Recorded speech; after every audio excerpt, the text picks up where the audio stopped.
हनुमान जी के वचन सीता जी के प्रति। सूरदास जी कहते हैं, श्री हनुमान जी ने कहा, माता सीता जी, मैं श्री रघुनाथ जी का सेवक हूँ। श्री रघुनाथ जी ने मुझे उत्तरदायित्व देकर आपका पता लगाने के लिए भेजा है।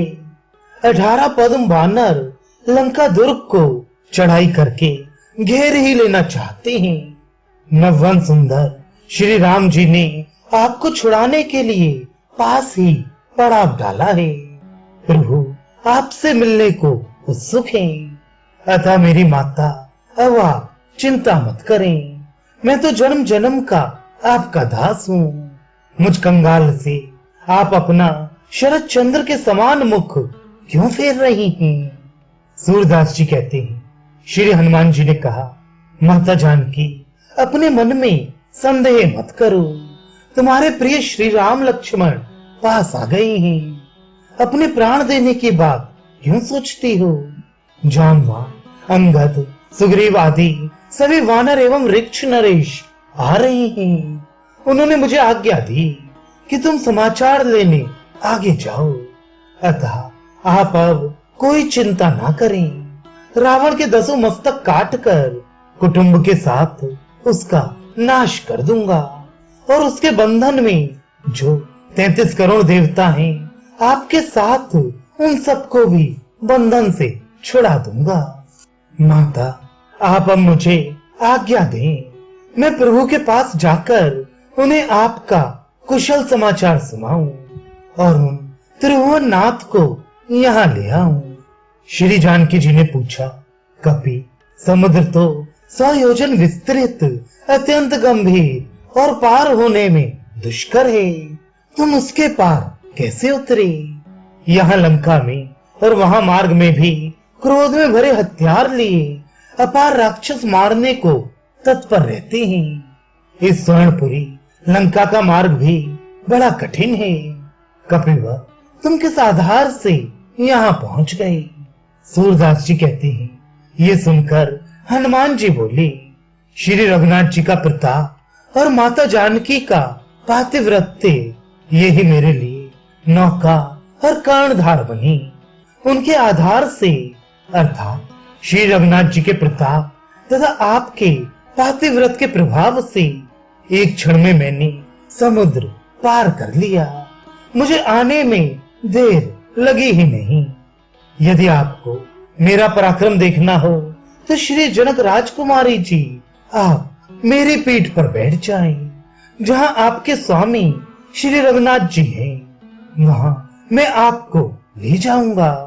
सूरदास जी कहते हैं कि श्री जानकी जी प्रसन्न होकर बार बार कहने लगी, हनुमान, तुम यहाँ आए, ये बड़ा अच्छा किया। तुमने मेरा सब दुख और संताप दूर कर दिया। श्री रघुनाथ जी और लक्ष्मण लाल के सब समाचार तुमसे प्राप्त हुए। अब मेरे मन में तुम पर विश्वास हो गया है, क्योंकि तुम साथ में प्रभु की अंगूठी ले आए हो। भला तुम समुद्र पार कैसे हुए? इस लंका में तुम कैसे आ गए? मैं समझ गई। श्री रघुनाथ जी ने अपने हृदय में तुम्हारा बल समझकर ही तुम्हें यहाँ भेजा है। सूरदास जी कहते हैं, श्री जानकी जी कहने लगी, सुनो हनुमान, अब वे श्री रघुनाथ जी नहीं रहे।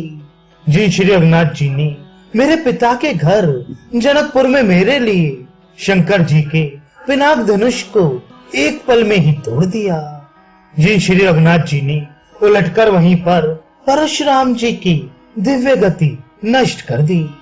जिन श्री रघुनाथ जी ने अपने हाथों एक ही बाण के द्वारा खरदूषण के प्राण हरण कर लिए, वे श्री रघुनाथ जी अब बदल गए से लगते हैं। या तो श्री रघुनाथ जी ने अपनी दुष्ट दलन की प्रतिज्ञा छोड़ दी और योगियों का किसी को भी दंड न देने का नियम स्वीकार कर लिया है, अथवा श्री रघुनाथ जी वन में दुखी हो गए हैं, हताश हो गए हैं, अथवा अयोध्या लौटकर रघुकुल के नरेश हो गए हैं, अथवा हे पवन कुमार, श्री रघुनाथ जी अतुलनीय बलि राक्षस रावण से डरते हैं। विचार करके अपनी स्त्री मुझको उन्होंने छोड़ दिया है और कहीं लंका के ही बगीचों में रहते हैं, अथवा मेरे नाथ ने मुझे कुटिल, मलिन तथा कुलक्षणी समझकर त्याग दिया है। तो मेरे स्वामी से कहना कि अब और विलंब ना करें। श्री हनुमान जी कहते हैं, माता, मुझे श्री रघुनाथ जी ने भेजा है। मैं तुम्हें श्री रघुनाथ जी के आने का शुभ समाचार देने आया हूँ। मेरा नाम हनुमान है, इसमें कपट मत समझो। मैं सच्चे भाव से सब बातें कह रहा हूँ। ये कहकर दूत श्री हनुमान जी ने श्री राम की दी हुई अंगूठी को श्री जानकी जी के आगे रख दिया। तब उनके मन में विश्वास हुआ। अत्यंत आनंदित होकर उन्होंने अंगूठी उठा ली और फिर बार बार उसे हृदय से लगाने लगी, जैसे मलयगिरी चंदन को पाकर उससे अपने हृदय की जलन मिटा रही हूँ। हनुमान जी ने फिर कहा, माता, लक्ष्मण जी ने बड़े प्रेम से चरण वंदन कहला भेजा है। ये सुनकर सूर्य के सम्मुख होकर आशीर्वाद देते हुए बोली, दोनों भाई चिरंजीवी हों। पवन कुमार, तुमने दर्शन देकर मेरे वियोग के संताप को उसी प्रकार दूर कर दिया जैसे सूर्य के प्रकाश को पाकर दसों दिशाओं में फैला कोहरे का अंधकार मिट गया हो। संदेश देकर पवन कुमार खड़े होकर प्रार्थना करने लगे, अब यदि मैं आपकी आज्ञा पा जाऊं तो अपने यहाँ आने तथा आपको देख जाने का ये आनंद समाचार जाकर उन लोगों श्री राम, लक्ष्मण, सुग्रीव आदि को भी सुना दूं। श्री रघुनाथ जी एक एक क्षण को एक एक कल्प के समान धीरे धीरे बड़े कष्ट से व्यतीत करती हैं।